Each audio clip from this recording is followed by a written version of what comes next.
Siya po yung dating host ng Agri TV. Then after sa gawa namin, pwede ko siya ma-interview. It's saglit, kukulab lang ako kasi may pangalan na rin to sa Australia ng mga TV show at sa YouTube.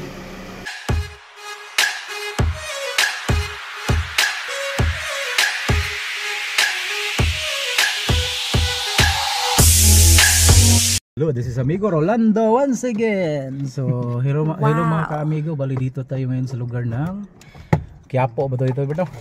So, ito yung ginagawa namin ngayon is Ford Ranger T6. So, ito yung babanatan namin. So, bago namin ginawa to is nagano kami. Nagkanda kami ng checking. So, dito kami sa ibaba ng kondo. So ngayon mga ka-amigo, tatanggalin muna natin to lahat. So ang gagawin natin dito is plug and play. Meron po to kasamang kamera harap likod.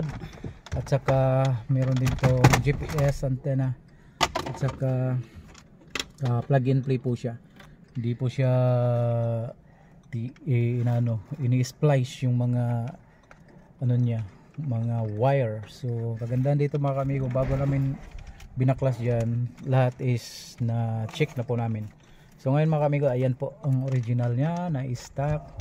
Wow. Bali tinanggal lang, binaklas lang yung sa aircon at saka ito. Ito na yung sa niya. Ito yung ba't nag-hazard Bert? Nag-hazard. So right guys, kagandahan dito is yung mayari dito is si Sir Jason Kaunan. Jason Kaunan. Siya yung TV host ng Agri TV dati. So siya, sa kanya po itong sasakyan na to, Ford Ranger T6. Ito yung ginabitan namin. So mamaya guys, papakilala ko sa iyo si Sir Jason. So after ng installation namin, kasi na-surprise kasi kami na din pala siya, isang TV host nung time na nasa channel to pa yung DCBN. So bago ang lahat, babaklasin muna natin dito. Okay, so ayan yung pinaka harness ng radio na original. So ngayon mga ka-amigo, ang gagawin dito is tatanggalin lang yan. Bali ipipress lang yung mga clip. May clip kasi yan eh. Alright,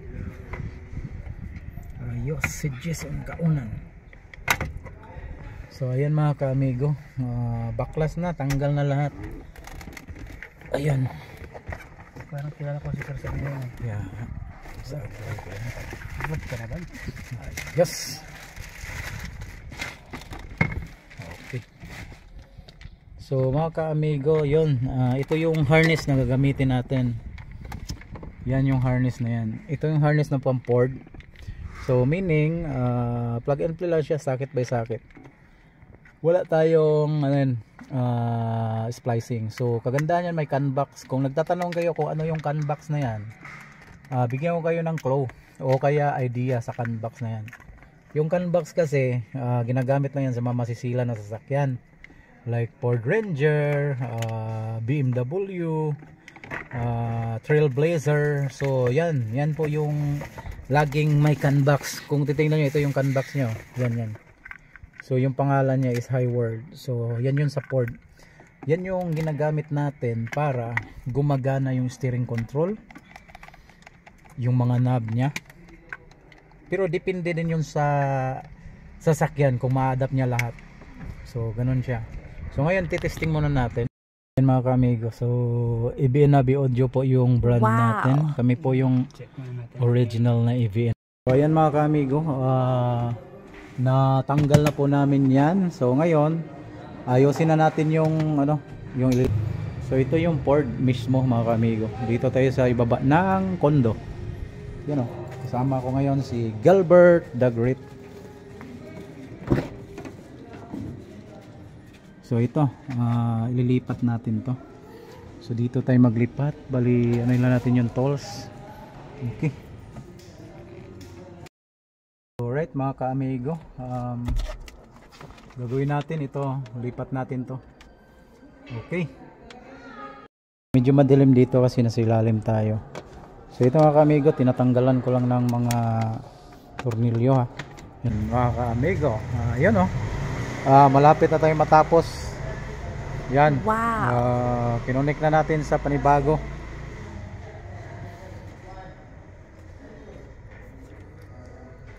Yan siya mga ka-amigo.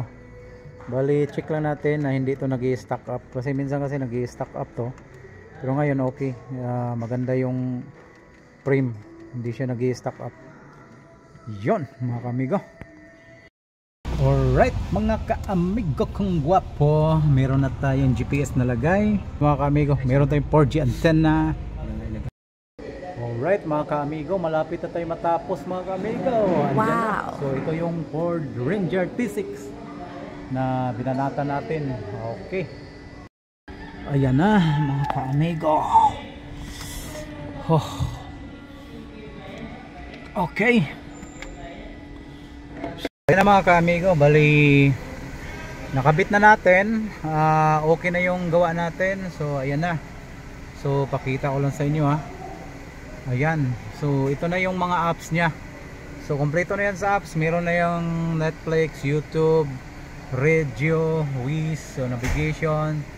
So ito yung Ford Ranger T6 po mga kamigo. Tapos ayan, papakita ko sa inyo yung reverse camera ha, para malaman nyo yung reverse camera. Ganyan siya kalinaw mga kamigo. Wow. Ang ganda no. So ngayon mga kamigo, yan, so kompleto na po lahat yan. Pati pwede mo nang CarPlay, pwede mong Android Auto. So kompleto na po yan lahat po mga kamigo. So ito na mga kamigo ha, kompleto na yan. May camera din sa harap. Yun. So wala na tayong hanapin pa. Saan pa kayo? Amigo Rolando in the house. So yan, kompleto po. May mga yung lagyan ng USB extension, pwede. So lahat pwede po. So lagyan natin ng logo. Yan. So ayan mga kamigo, pakita ko sa inyo yung reverse nya. Yan mga kamigo, ang reverse napakalinaw. Meron din dito, meron din dyan. Ang galing talaga mga kamigo, no? Yun no. Natin. Hello mga ka-amigo, natapos na rin kami sa aming installation dito sa Ford Ranger T6. So bawal lahat, dahil natapos na, kanina sinabi ko na meron kaming kaibigan na kilala dito sa pag-install namin, na siya po yung nagdadala dito sa itong Ford Ranger na to, sa kanya po to. So ngayon mga ka-amigo, interviewin lang natin si Sir. Ang pangalan po niya si Sir Jason Kaunan. Siya po yung dating host ng Agri TV. Then sa ngayon, siya din yung nanalo, may panalo siya sa mga pigeon racing. So sinabihan ko siya na after sa gawa namin, pwede ko siya ma-interview at saglit, kukulab lang ako kasi may pangalan na rin to sa Australia ng mga TV show at sa YouTube. Pati sa basta i-update natin, i-share ko yan sa inyo mamaya o sa link natin, yung niya, yung link, YouTube channel niya. So Sir Jason Kaunan, salamat nga pala. So ngayon Sir, ano masasabi mo sa mga subscribe kayo kay Sir. So well, bago muna magpakilala first syempre very happy ako sa pag-install ni Sir, no? Napakaganda. Wala akong masabi, napakaganda. Sulit yung ibabayad natin kay Sir. Ayan. Yes! And then syempre sa mga hindi pa po nakakilala, ako nga po pala si Jason Kaunan, or mas kilala bilang Bonakid. Dating TV host ng Agri TV sa Sports Plus Action, Channel 23. So, nung nawala yung ABS-CBN, nawala rin po yung Agri TV doon. So, ngayon, nag-i-air sila sa TV5 ata, no? Pero, stop hosting muna ako, focus muna ako sa pigeon racing, and then, sa business ko, and then share ko lang sa inyo sa mga may poultry supply at gusto mag-carry ng Bonamix racing pigeon feeds para sa inyong mga alagang kalapate, pwede kayong dumirekta sa akin. I-message nyo lamang po ako sa messenger. Ayan. Alright, so mamaya ano nyo lang yung description sa baba, ilalagay ko. Pindutin nyo lang doon yung link ni Sir Jason Kaunan. Bali yung Bonakid sir mo? Yes, Bonakid po. Bonakid. Okay, so salamat Sir Jason. Maraming salamat po. And then, ayan, sulit ang ibabayad natin kay Sir ha. Ayan, thank you so much po. Thank you. Yes.